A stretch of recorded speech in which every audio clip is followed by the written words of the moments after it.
थाना टूंडला क्षेत्र के स्टेशन रोड स्थित विवादित धर्मशाला में पहुंचे भाजपा नेता जिला सहकारी क्रय विक्रय समिति चेयरमैन को महिलाओं और पुरुषों ने चप्पलों और लात घूंसों से जमकर पीटा। उन्हें इतना पीटा गया कि उनके कपड़े तक फट गए। आसपास के लोगों ने उन्हें किसी तरह बचाया। पूरा मामला थाना टूंडला क्षेत्र के स्टेशन रोड का है। इस मामले में भाजपा नेता ने थाने में तहरीर दी है।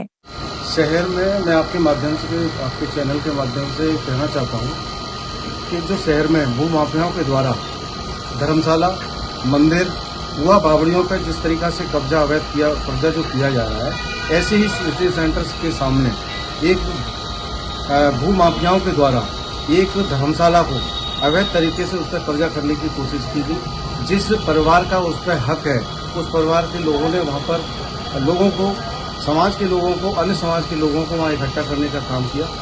जब हम लोग सभी समाज के लोग वहाँ पर पहुँचे तो उस व्यक्ति पे इस तरीका से वो लोग मार रहे थे, जिसमें नवल, उसका नाम नवल है, उसके पिताजी का नाम सुनैनी लाल है, रोशन लाल। तो उसका सिर फट गया था।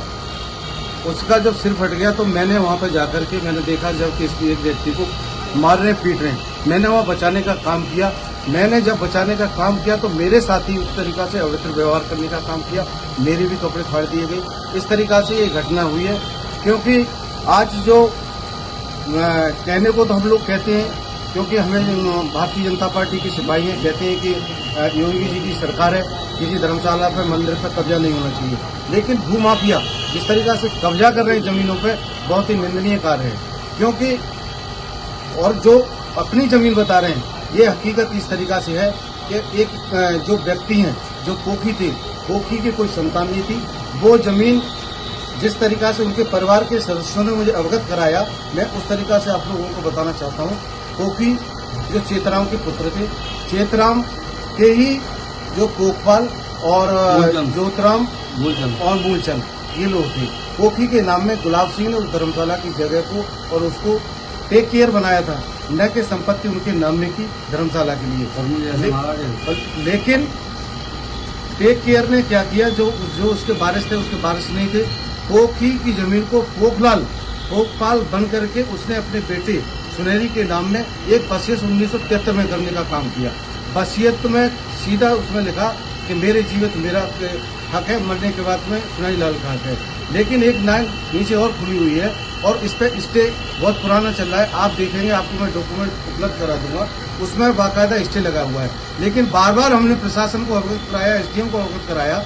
मेरा फर्ज सिर्फ इतना है कि ट्रस्ट की जमीन नहीं है। मैं ये नहीं कह रहा ये सरकार समाज की जगह है। मेरा कहना यह है कि जो धर्मशाला है, कुआ है, बावड़ी है, अगर उसका कोई वारिस नहीं है तो सर्व समाज को दे दिया जाए। सर्व समाज का ट्रस्ट बना करके समाज को समर्पित कर दिया जाए और गरीब कन्याओं की शादी हो, लोगों को फायदा हो, इस तरीका से ये कार्य हुआ। लेकिन सबसे ज्यादा निंदनीय ये कार्य है कि कोई व्यक्ति एक श्रमवा जाता है बचाव के लिए, उसके साथ में इस तरीका से सलूक किया है, बहुत ही निंदनीय है। कौन लोग हैं ये इसमें कब्जा करने वाले? कोई मेरे संज्ञान में आया है, कोई हरियाणा फर्नीचर वाला है, कोई पप्पी गुप्ता है और बालाजी टेंट वाले। इस तरीका से 3-4 लोगों के नाम आए कई जगह, और एक कोई श्रीवास्तव करके।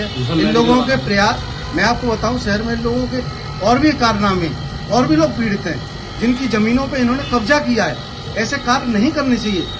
इस सरकार में अगर ऐसे कार्य करेंगे तो हम लोग जनता को क्या संदेश देने का काम करेंगे?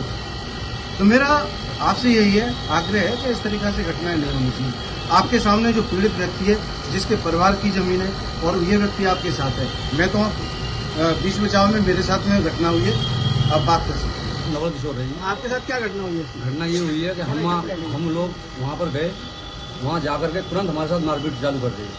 डंडा मारा मेरे सर में, ये मेरे हाथ भी तोड़ दिया और मेरे सर में चोट है। ये देखो आप, मेरी क्या हालत है आप देख सकते हैं। क्या वजह थी? भैया कुछ नहीं, केवल हम तो ये कह रहे हैं भाई ये धर्मशाला है, धर्मशाला रहने दो। लेकिन वो कह रहे हैं कि तेरी धर्मशाला कहाँ से आई, तेरा क्या है यहाँ पर, तेरा कुछ नहीं है। कौन लोग बोल रहे हैं? ये वही जो हमारे चाचा के लगे। क्या नाम? प्रदीप कुमार, राकेश, दिनेश और ये कुलदीप और उनके पुत्रगण।